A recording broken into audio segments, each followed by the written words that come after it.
All right. Hi, everybody. Welcome to get this ready for us. Lecture 1.4. We're going over demand, which is probably the first term we've talked about that you are really familiar with, right? Most people know what demand is, or at least heard of demand, and your gut reaction to what demand is probably right.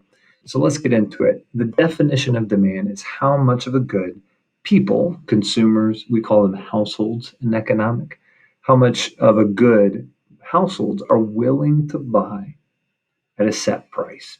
So if we really demand something, really love it, then we're willing to buy more at a set price. If we really hate it, we're willing to buy less at a set price. So that's the kind of premise of demand, right? If the price goes up a lot, then even if our taste hasn't changed, we're probably going to demand less of it because it costs more. And if the price goes way down, we're probably going to demand more of it because it costs less. That's the idea of demand. So let's get into it. Now, you might hear this term called market demand. Well, what we're talking about with demand is all market demand. Every time I say, hey, here's a demand curve, it's market demand. We're not just looking at the demand of an individual for a good or service, we're looking at the demand of a whole market to it, right? And when we talk market, generally, we're talking about all of the people that have the ability to buy or sell that product. That's our marketplace, right? So the market demand is simply buyers times the quantity they demand, right? So if there's 20 buyers and they all demand 10, it'll be 20 times 10, or market demand will be 200 at that price point. Now we have to assume that all of our buyers are going to buy a specific amount at each price and that amount might change depending on what the price change is. So keep that in mind. That's one of the assumptions we have to make. Otherwise, you might say, well, prices go up, but people don't change their demand or nobody will change their demand. We have to at least assume that people are sensitive to these changes we're talking about. That's market demand. Whenever I'm drawing a curve, we create market demand by simply saying, okay, how much is demanded at this price by each of the individuals in the marketplace. Okay, so for demand, what you really need to know is the law of demand. This is really, really important. The law of demand is prices and quantity demanded and their relationship. So whenever we're drawing one of these graphs, we draw an L, so our X and Y axis. Our Y to the sky axis is always, always, always going to be the price of that product, price. And the x-axis is always, always, always going to be quantity of that good. Quantity, right? So price and quantity. Why? Well, there's a relationship there, right? What's that relationship? The relationship's right here. When prices rise, quantity demanded falls. And that should make some logical sense. When something's more expensive, then I'm going to demand less of it, right? All other things constant. When prices fall, I'm going to demand more of that product, all other things constant. I'm going to say, hey, the prices are lower. Let's go ahead and buy that good, even if my tastes have not changed towards or away from that good at all. That's the idea there. And that, again, should make some logical sense. When things are cheap, we'd buy more of them. Pretty easy, right? That's demand. So when I plot those points out on this curve, it actually gives me a downward sloping demand curve, just like that. Demand goes down. They both start with D. Demand, down, down, down, demand, demand, demand, down, down, down, demand. So demand is always downward sloping. Why? Because of the law of demand. When prices rise, the quantity of demanded goes down. When prices fall, the quantity demanded goes up. So why do we have this downward sloping and this relationship between price and quantity? We call it an inverse relationship. Price goes up, quantity demanded goes down. Inverse. Price goes down, quantity demanded goes up. Inverse. Why do we have it? Well, economists point to three main reasons. So I'm going to go through these really quickly. Apparently I put the income effect in there twice. So we have three main reasons, not four. First, we have the law of diminishing returns, or law of diminishing utility. You know what utility is? Satisfaction. The idea is that as I consume more and more of something, I get less and less satisfaction out of it. Think of it this way. The first bite of the burrito is the best bite, right?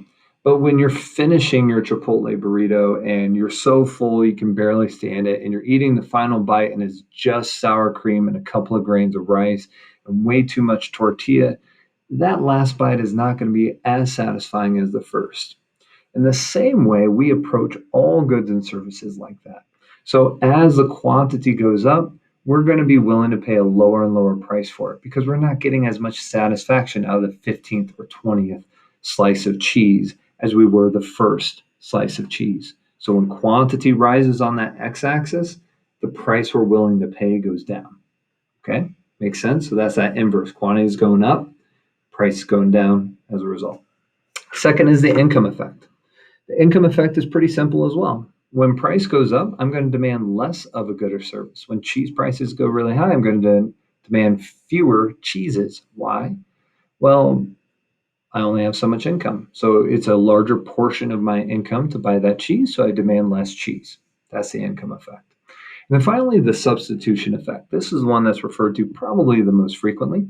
The substitution effect means when the price goes up for cheese, I'm going to, instead of buying it at that high price, I'm just going to sub it out for something else. Like, I don't really need that cheese. Maybe I'll go over here and get an imitation cheese. Or maybe I won't have a grilled cheese sandwich for lunch because cheese is too expensive and I'll just sub it out for something else. That's the substitution effect, right? So when prices go up, quantity demand goes down because I'm not buying the expensive cheese anymore. Instead, I'm buying something else. So I demand less cheese. That's the idea there. So again, all of these explain the inverse relationship between price and quantity. Law of diminishing return says when quantity is going up, I'm willing to pay less. Price is down. Income effect says when price goes up, I'm willing to spend less because it's a portion of my income. My income hasn't changed, and so I'm not going to buy it. It's too expensive, in other words. The substitution effect says when the price goes up, I sub it out for something else, and so I demand less of this good. Okay? All right, let's keep going. So whenever I show you a downward sloping demand curve, remember that we're graphing out market demand, right? Every point on that curve is actually a data point. So let's take a look here. We have milk. There's a gallon of milk. We have price on our y to the sky axis, always going to be price. Quantity is always going to be our x-axis. Price and quantity are P's and Q's. You got to mind your P's and Q's. Huh? All right, so here we go. Over here, we have our chart. We see at $5, the quantity demanded is 10. When the price goes down to $4, people demand 10 more, so 20. When price goes down to $3, people demand 10 more, so 30. When price goes down to $2, people demand more, 50. And then when it goes down to $1, the market demand is 80. Again, market demand is all of the consumers, all of the demand that they have for milk. Okay, so let's plot these points on the chart. So I have $5 right here. At $5, there's going to be 10 units of milk demanded. At $4, there's going to be 20 units of milk. That's this one right here. At $3, there's going to be 50 or 30. Sorry, 30. That's supposed to be 30. At $2, it's a little off, but you know what I mean. At $2, it would be 50, and then at $1, it would be 80. So the yellow, get this out of the way, the yellow points there. Notice the law of demand. Prices are going down. Quantity demand is going up. Inverse relationship, which creates a downward sloping demand curve. Down demand, right? 3 reasons why that could be the case. The income effect. It's a larger portion of my income to buy milk when it's priced at $5, so we only demand 10 milks. The substitution effect. When the price is really high, I'm just going to sub it out for something else, like almond milk or water, right? So at $5, I only demand 10 units of milk because we're demanding other things instead. It's too expensive. Right. And then the law of diminishing returns, the idea that when I'm purchasing my 80th gallon of milk, I'm going to be willing to pay a lot less than if I was only purchasing 10 gallons of milk because I'm not getting as much additional utility out of that 80th gallon of milk as I did my first gallon of milk. So that is demand. Now, the good news is when you draw this, all you got to do is draw in the demand curve. But know that demand curve is made up of points, right? So this could be a point right here where my price is really high. We'll call it P1. My quantity is really low, Q1. And then when price falls, we show that law of demand. Price goes down. When price goes down, what's going to happen to quantity? Inverse relationship. So quantity, of course, we'll call this Q2. Quantity, of course, is going to go up. So law of demand is embodied in a demand curve. Now, we haven't talked about supply yet. We're going to talk about that on the next video. But just know that where supply equals demand, that's going to give us our market price. That's the actual price that people will pay. That's going to give us the quantity that are bought and sold. We call that equilibrium. Just show that for a second, just to show you what shifting of demand looks like. Now, when there's something outside of price, important, that's not price, that's impacting my demand, then we show that with a shift in the curve. For example, let's say this is, I don't know, oranges. I don't know why it took me so long to think of that. So let's say this is oranges, right? Now let's say there's a breakthrough that says that the citrus made from an orange actually can cure, I don't know, coronavirus, right? So if you get that vitamin C from the oranges, it makes you immune. What would happen? Well, people are going to demand more oranges, and they're going to demand more oranges at every single price. Doesn't matter how expensive the oranges are, we're going to demand more oranges. It has nothing to do with price. It has to do with a change in taste. We want more oranges because we know the positive outcome that can happen. As a result, we show a shift in the curve. We do this by drawing two arrows that push the curve to the right. That rightward movement is going to be an increase in demand caused by an outside factor that isn't price. Okay, now let's say oranges are actually linked to something terrible, like I don't know, oranges.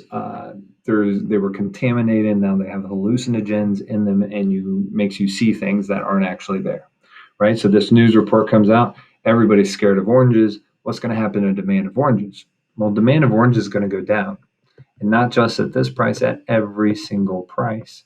And so demand is going to shift to the left. Final thing you need to know is whenever demand shifts to the right or to the left, you're going to have a new equilibrium, right? You're going to have a new place where demand equals supply. That's going to give you a new price, and that's going to give you a new quantity. So in this case, when demand shifted left, price went down because nobody wants oranges anymore, and there are fewer oranges being bought and sold because nobody wants oranges anymore.